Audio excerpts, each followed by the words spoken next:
नेता प्रतिपक्ष तेजस्वी यादव ने कानून व्यवस्था को लेकर मुख्यमंत्री नीतीश कुमार पर हमला बोला है। कहा कि बिहार में अपराध बढ़ रहा, law and order criminal disorder हो गया है। मुख्यमंत्री नीतीश कुमार अचेत अवस्था में हैं। अपराध बिहार में बढ़ता जा रहा है। लगातार इस सवाल को हम लोग हमेशा उठाते रहे, चाहे सदन में हो या सदन के बाहर हो, और सोशल मीडिया पे भी या प्रेस रिलीज के जरिए भी बिहार में कितनी कहाँ घटनाएं हुई हैं उसका भी एक बुलेटिन जो है हम जारी करते हैं। तो आप समझ सकते हैं कि बिहार में लॉ एंड ऑर्डर जो है उसका पूरी तरीके से क्रिमिनल डिसऑर्डर हो चुका है। मुख्यमंत्री अचेत अवस्था में है। अब तो लोगों को पकड़ के बताना पड़ता है, आरती कराना पड़ता है। तो आप समझ रहे हैं कि सरकार कैसे चल रही है।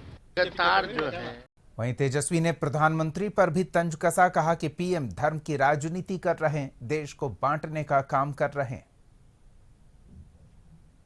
बंटवारा तो वो कर रहे हैं, आप देखिएगा, धर्म की राजनीति वो कर रहे हैं, नफरत फैलाने का काम कर रहे हैं, देश को बांटने का काम कर रहे हैं। बंटवारा तो वो कर रहे हैं, आप देखिएगा, धर्म की राजनीति वो कर रहे हैं, नफरत फैलाने का काम कर रहे हैं, देश को बांटने का काम कर रहे हैं। वहीं तेजस्वी ने कार्यक्रम में खुद को सीएम बताया, जिस पर अब विपक्षी खेमा हमलावर हो गया है। मंत्री श्रवण कुमार ने इस पर लेकर तंज कसा और कहा कि तेजस्वी जनता का अपमान कर रहे हैं, जनादेश से ही कोई सीएम बनता है। तेजस्वी अहंकार में ये बातें बोल रही हैं।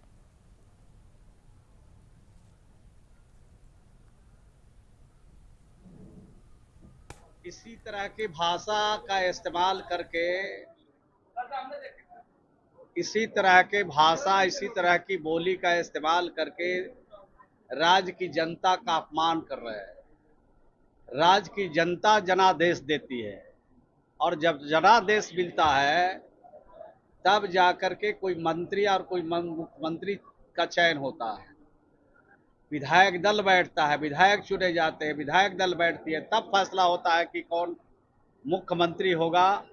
और मुख्यमंत्री जब बनाए जाते हैं, विधायक दल का नेता चुना जाता है, तब मंत्रियों का चयन का अधिकार माननीय मुख्यमंत्री को मिलता है। विभागों का बंटवारा का अधिकार मुख्यमंत्री को रहता है।